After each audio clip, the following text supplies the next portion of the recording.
열왕기하 3장입니다. 구약성경 열왕기하 3장 1절로 12절까지 보겠습니다. 구약 562쪽 열왕기하 3장 1절로 12절까지 같이 보겠습니다. 유다의 여호사밧 왕 18째 해에 아합의 아들 여호람이 사마리아에서 이스라엘을 12해 동안 다스리니라. 그가 여호와 보시기에 악을 행하였으나 그의 부모와 같이 하지는 아니하였으니 이는 그가 그의 아버지가 만든 바알의 주상을 없이 하였음이라. 그러나 그가 느밧의 아들 여로보암이 이스라엘에게 범하게 한 그 죄를 따라 행하고 떠나지 아니하였더라. 모압 왕 메사는 양을 치는 자라. 새끼 양 10만 마리의 털과 순양 10만 마리의 털을 이스라엘 왕에게 바치더니 아합이 죽은 후에 모압 왕이 이스라엘을 배반한지라. 그때 여호람 왕이 사마리아에서 나가 온 이스라엘을 둘러보고 또 가서 유다의 왕 여호사밧에게 사신을 보내 이르되 모압 왕이 나를 배반하였으니 당신은 나와 함께 가서 모압을 치시겠느냐 하니 그가 이르되 내가 올라가리이다. 나는 당신과 같고 내 백성은 당신의 백성과 같고 내 말들도 당신의 말들과 같으니이다 하는지라. 여호람이 이르되 우리가 어느 길로 올라가리이까 하니 그가 대답하되 에돔 광야 길로니이다 하니라. 이스라엘 왕과 유다 왕과 에돔 왕이 가더니 길을 들러 간지 7일에 군사와 따라가는 가축을 먹일 물이 없는지라. 이스라엘 왕이 이르되 슬프다. 여호와께서 이 세 왕을 불러 모아 모압의 손에 넘기려 하시는도다 하니 여호사밧이 이르되 우리가 여호와께 물을 만한 여호와의 선지자가 여기 없느냐 하는지라. 이스라엘의 왕의 신하들 중에 한 사람이 대답하여 이르되 전에 엘리야의 손에 물을 붓던 사밧의 아들 엘리사가 여기 있나이다 하니 여호사밧이 이르되 여호와의 말씀이 그에게 있도다 하는지라. 이에 이스라엘 왕과 여호사밧과 에돔 왕이 그에게로 내려가니라. 아멘.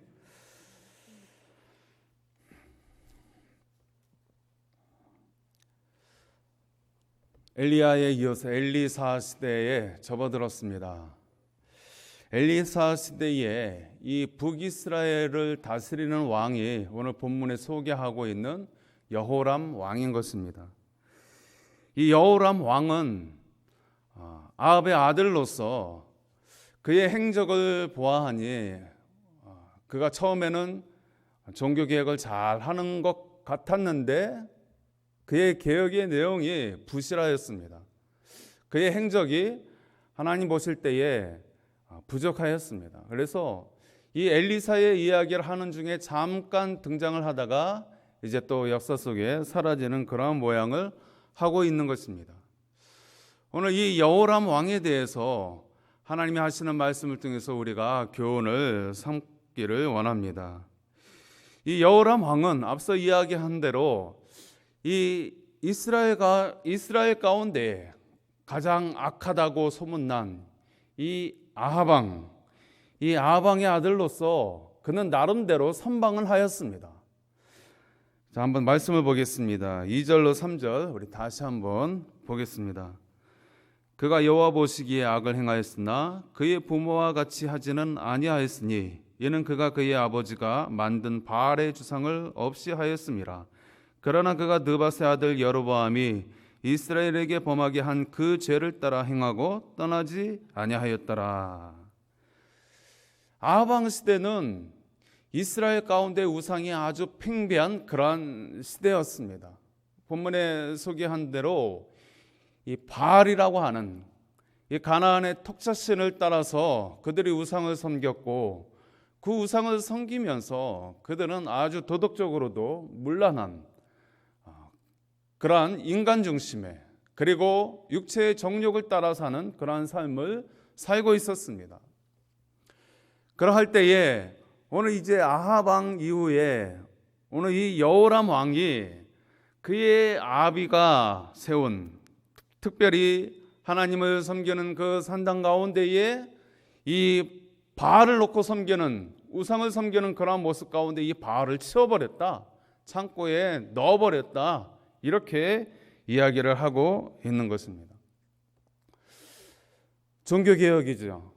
그 당시 이스라엘 가운데, 하나님이 세운 이스라엘 가운데, 그리고 하나님의 백성들 가운데에 우상이 웬 말입니까? 하나님이 통곡할 일이죠. 그러나 그런 세월들이 오랫동안 지속이 되고 있는 가운데에 이 여호람이 나름대로 그의 아비가 세운 우상, 그리고 백성들이 함께 섬기는 그 우상을 치워버렸다. 여기까지는 참으로 좋았습니다. 그런데 어떠합니까? 오늘 그 이후의 말씀에 보면 그러나 이렇게 이야기합니다. 그가 느바세 아들 여로보암이 이스라엘에게 범하게 한 그 죄를 따라 행하고 떠나지 아니하였더라. 잠시 우상을 치우는 듯 하였는데 여로보암 그 조상 북이스라엘의 이 첫 왕이었던 여로보암이 행하던 그 죄악을 따라서 행했다. 그 죄악이 무엇입니까? 인본주의 신앙이죠. 자, 이제 이 이스라엘이 남북으로 나뉘어졌습니다. 그래서 성전이 어디에 있습니까? 남유다에 있는 것입니다. 예루살렘에 있는 것입니다.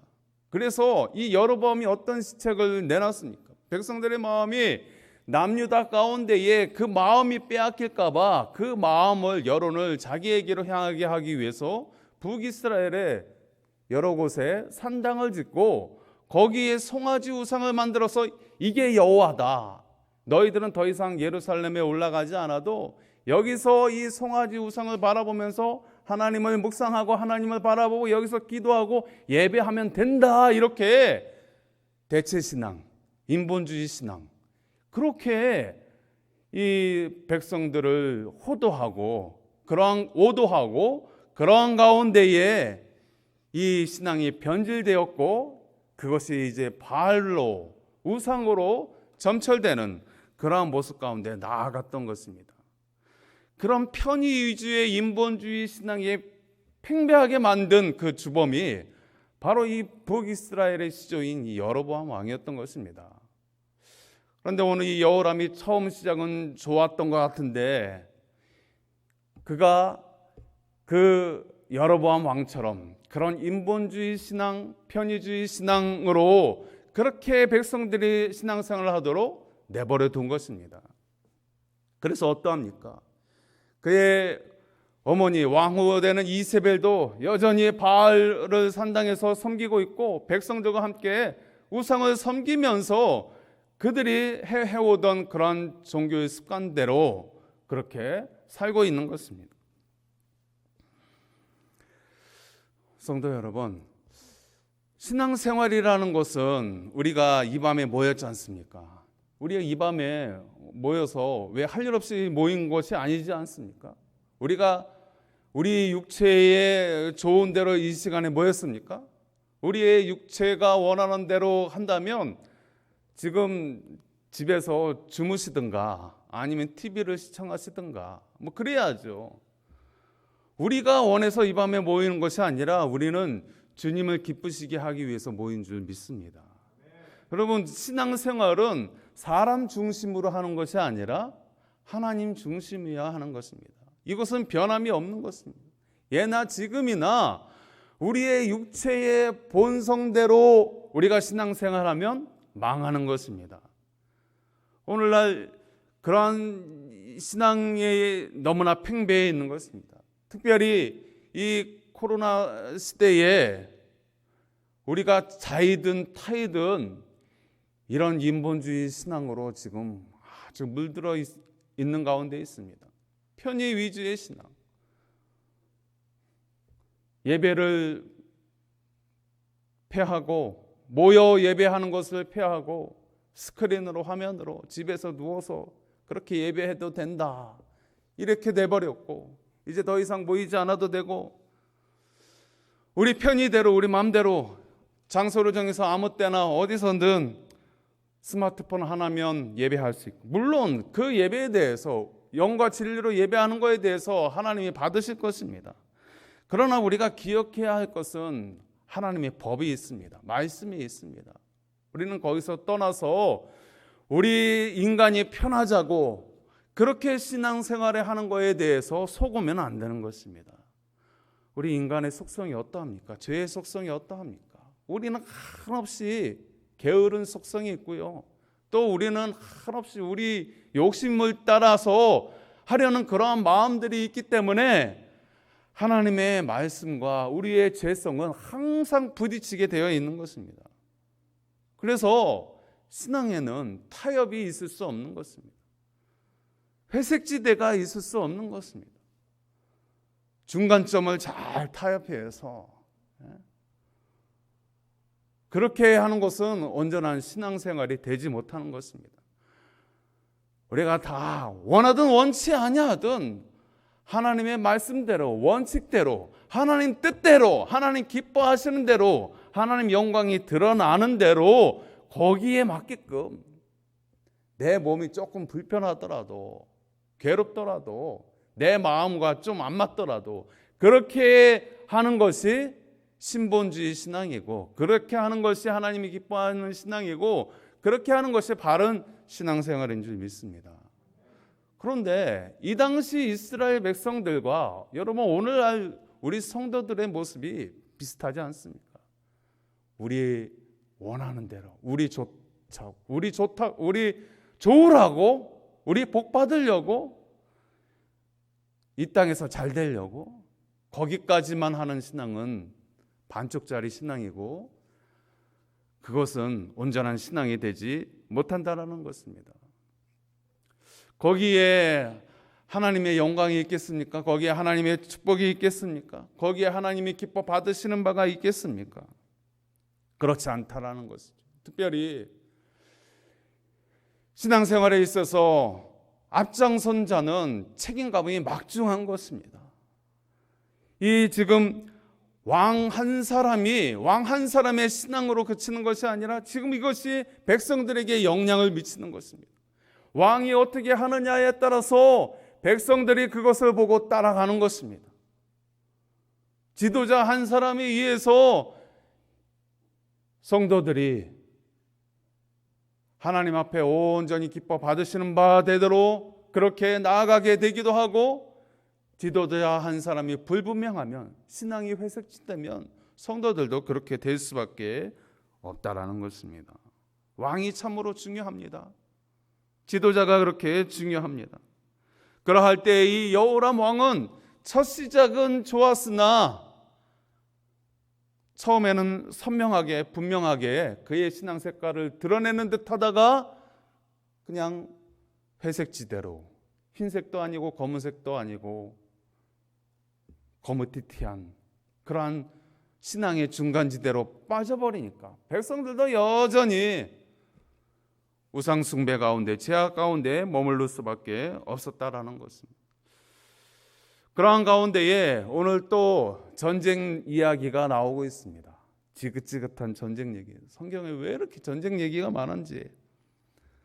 이 열왕기 상부터 해가지고 지금 열왕기 하를 이렇게 보고 있는데 전쟁이 너무너무 많이 나오는 것 같아요. 전쟁은 하나님께 속했다라고 했는데 왜 전쟁 같은 그런 어려운 일들이 생길까? 생각해 보게 되어지는 것입니다. 어찌 되었든 오늘 말씀 가운데에 이 여호람 시대 가운데에 이 여호람이 보니까요, 이 자신의 아버지 아합 왕 때에 속국이었던 이 모압이 있습니다.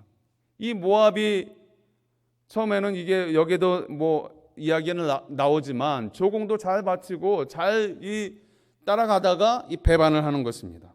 그래서 우리는 이제 이스라엘 없이 살겠다라고 그렇게 선포를 하니까 이 여호람 왕이 이 모압을 다잡기 위해서 이제 쳐들어가는 것입니다.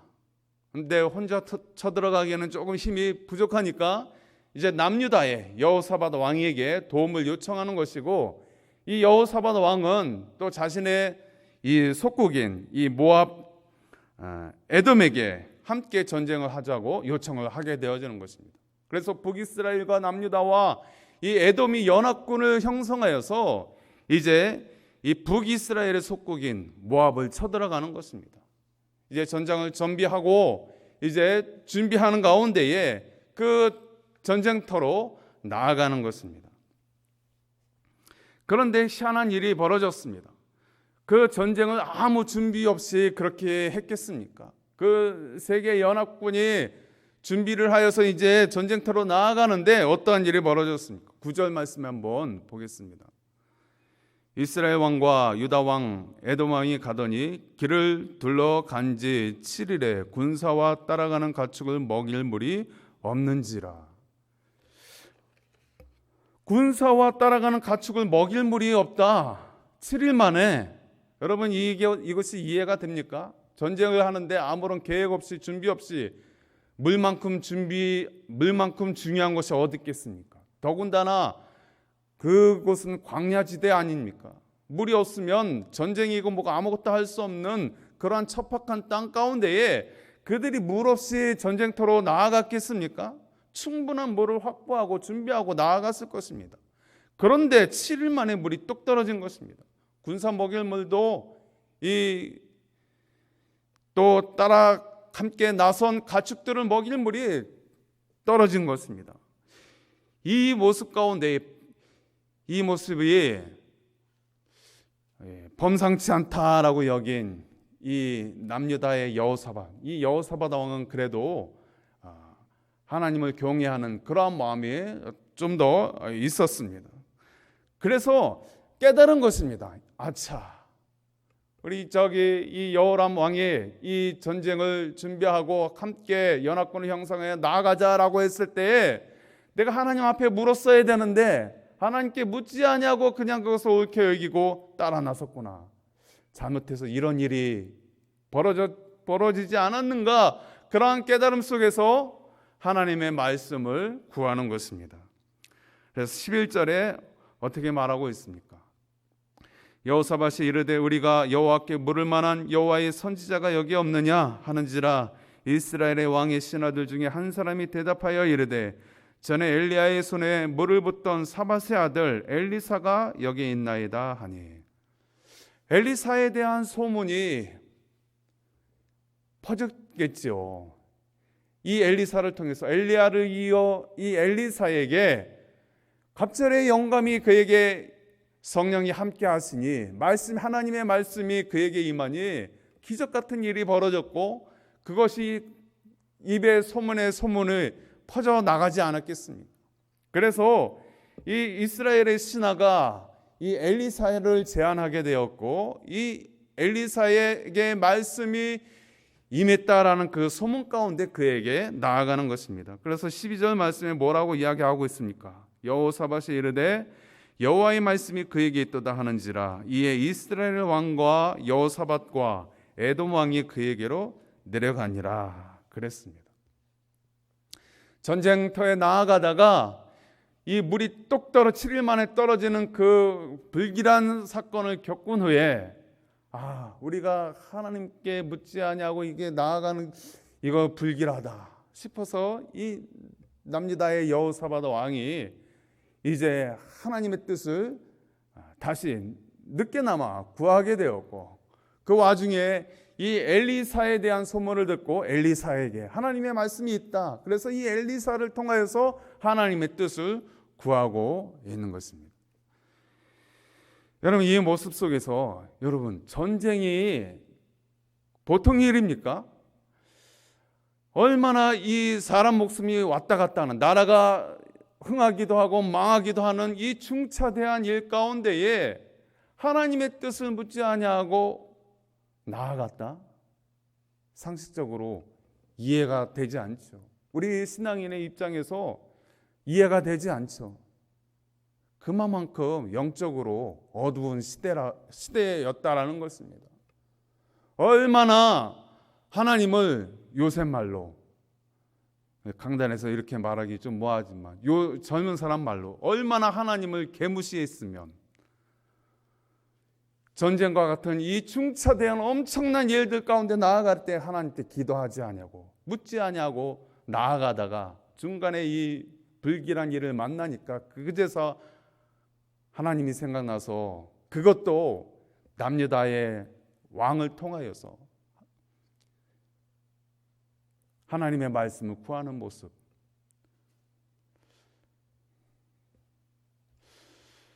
우리 성도님들은 매사에 하나님의 뜻을 구할 수 있기를 원합니다. 큰 위기를 만났을 때 기도하는 것은요, 누구나 할 수 있습니다. 믿지 않는 사람들도요, 어려운 일 당하면 어떻게 합니까? 무당이라도 찾아가서 그 귀신에 사로잡힌 사람 앞에 찾아가서 그 귀신을 또 의지하지 않습니까? 부적과 같은 그런 것들을 의지하지 않습니까? 하물며 만군의 여호와 하나님, 살아계신 그 하나님을 믿는 저와 여러분들이 하나님께 묻지 아니하고 하나님께 아뢰지 아니하고 행한다라는 것은, 그것이 불신앙의 반증 아니겠습니까? 우리가 꼭 어려운 일을 만나야 하나님께 부르짖는다라고 하면 그것은 반쪽짜리 신앙일 것입니다. 매사에 다윗처럼 그렇게 하나님을 생각하고 묵상하고 읊조리고 그렇게 주의 뜻을 구하는 그러한 삶이야말로 하나님이 기뻐하는 삶이 되지 않겠습니까? 얼마나 영적으로 무지하고 하나님에 대해서 그들이 무능했으면, 무지했으면 이 전쟁과 같은 이 엄청난 일들 가운데 나아가다가 생각나서 하나님의 뜻을 물었다라는 것입니다. 이스라엘은 하나님이 세우신 나라입니다. 그리고 그 백성들은 하나님의 백성입니다. 하나님께서 이스라엘을, 이 작은 민족을 택하셔서 나라를 세우시고 왕을 세우시고 백성들을 다스리게 할 때에 하나님의 하나의 샘플로 하나님이 주권자가 되셔서 이 왕에게, 이 왕을 통하여서 하나님께서 말씀을 허락하시고, 그리고 이 백성들을, 하나님의 백성들을 잘 다스릴 수 있도록 그렇게 하셨는데, 지금 이스라엘은 신앙적으로는 엉망진창인 것입니다. 세상의 본이 되어져야 하는데, 이방 나라들의 본이 되어져야 하는데 그들이 하나님을 떠나버리니까, 그들의 주권자 되신 하나님을 떠나버리니까 밟히는 것입니다. 세상에 밟히는 것입니다. 교회가 하나님의 뜻에 어긋나고 하나님의 뜻을 묻지 아니하고 인본주의 편의 위주 그러한 신앙생활을 하게 되어지면 어떻게 되어집니까? 힘을 잃는 것입니다. 소금의 맛을 잃게 되어지는 것입니다. 무능해지는 것입니다. 그럼 어떻게 되는 것입니까? 밖에 버려져서 밟히는 것입니다. 세상 사람들에게 짓밟히는 것입니다. 오늘 우리들의 모습이, 교회들의 모습이 이런 모습으로 지금 변질되어 가고 있지 않습니까? 그 당시 이스라엘도 똑같았다는 이야기입니다. 하나님의 영광이 이스라엘에 있는데 그 영광을 발로 걷어차니까, 하나님의 영광이 떠나가니까 짓밟히는 것입니다. 노상 전쟁의 소문이 끊이지 않는 것입니다.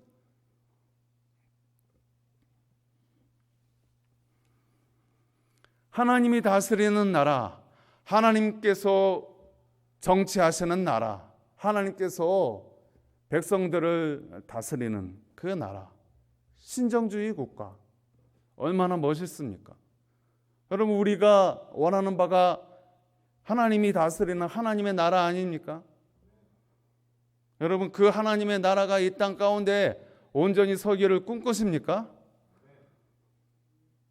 정말 간절히 원하는 성도들이 얼마나 될까요? 그리고 그것을 사모하면서 기도하면서 그렇게 사는 성도들이 얼마나 있을까요?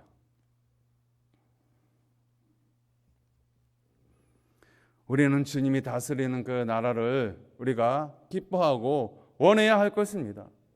사람의 뜻이 아니라, 왕의 뜻이 아니라 하나님이 원하시는, 하나님이 다스리시는 그 나라, 하나님의 뜻이 이 사람의 정치 가운데에 개입하셔서 하나님의 그 말씀이 운행되어지고, 그리고 그 뜻이 펼쳐지고, 그리고 그 가운데 모든 사람들이 함께 즐거워하는 그 하나님의 나라, 그 하나님의 나라를 위해서 저와 여러분들이 지금 이 땅에 서 있는 것입니다. 인본주의 국가가 아니라 우리는 신본주의 국가를 원합니다. 우리는 인본주의 신앙이 아니라 신본주의 신앙을 원합니다. 우리는 우리 편의 위주의 그러한 신앙이 아니라 우리가 교회 가고 싶으면 가고 가기 싫으면 안 가고, 우리가 예배드리고 싶으면 예배드리고 예배드리기 싫으면 예배드리지 않고 내 마음대로 하는 그 신앙이 아니라 하나님이 원하시는 그 신앙생활, 우리 본의 위주가 아니라 이러한 기본적인 모습들이 선명한 신앙이 바로 서야 짓밟히지 않는 것입니다. 이러한 신앙들이 무너지면 교회들은 짓밟힐 수밖에 없고 성도들은 무시당할 수밖에 없는 것입니다. 심지어 왕이라 할지라도. 그리고 이 전쟁과 같은 어려운 일들을 계속해서 환난을 당할 수밖에 없다라는 것입니다. 오늘날은 민주주의 국가죠. 선거를 통해서 그저께 선거를 했습니다만, 선거를 통해서 또 다수의 의견을 물어서 그렇게 나라가 운영되어지고 또 이 사회도 가정도 그렇게 운영되어져 갑니다. 그러나 우리는 똑똑히 기억해야 합니다. 우리가 원하는 것은 민주주의도, 공산주의도, 사회주의도, 전체주의, 그 어떤 그 체계가 아니에요. 우리가 원하는 것은 무엇입니까? 저와 여러분들이 원하는 나라, 국가, 이 사회, 우리의 가정은 무엇입니까? 하나님이 다스리는 이 나라, 이 사회, 우리의 가정, 우리 교회가 되어야 하지 않겠습니까? 우리가 이것을 꿈꾸며 이것을 위해서 우리가 기도하기를 원합니다. 오늘날 이렇게 혼돈스러운 이러한 모습들, 국가적으로, 사회적으로, 교회적으로, 가정적으로 우리는 전쟁과 같은 삶을 살고 있습니다. 총성은 울리지 않지만 우리는 정말 시끄럽고 어지러운 이 전쟁터와 같은 삶을 살아갑니다. 여러분, 다시 한번 평안을 원하십니까? 다시 한번 영광을 얻기를 원하십니까? 다시 한번 기쁨을 되찾기를 원하십니까? 그러면 신본주의로 다시 돌려야 합니다. 나라도, 이 사회도, 교회도, 우리 가정도 우리 본의가 아니라, 우리 중심이 아니라 사람 중심으로 자꾸 하니까, 사람 중심으로 하면 결국은 죄악 중심으로 할 수밖에 없는 것이죠. 거기에는 하나님의 영광이 없는 것입니다. 거기에는 시끄러운 것밖에 없는 것입니다. 전쟁터와 같은 일들밖에 없는 것입니다. 우리의 온 마음이 주님께로 향할 때에 주여 이 나라에 주님이 왕이 되어주시고 이 사회에, 이 교회에, 우리 가정에 주님이 우리의 진정한 주인이 되어 주십시오. 우리가 주님의 뜻을 따르겠습니다. 거기에 초점이 맞춰질 때에 진정한 평화가 있고 만족이 있고 영광이 있고 회복의 역사가 있게 될 줄 믿습니다. 우리가 이 일을 위해서 기도할 수 있었으면 좋겠습니다. 우리 찬송 한 장 들으시고 우리 합심으로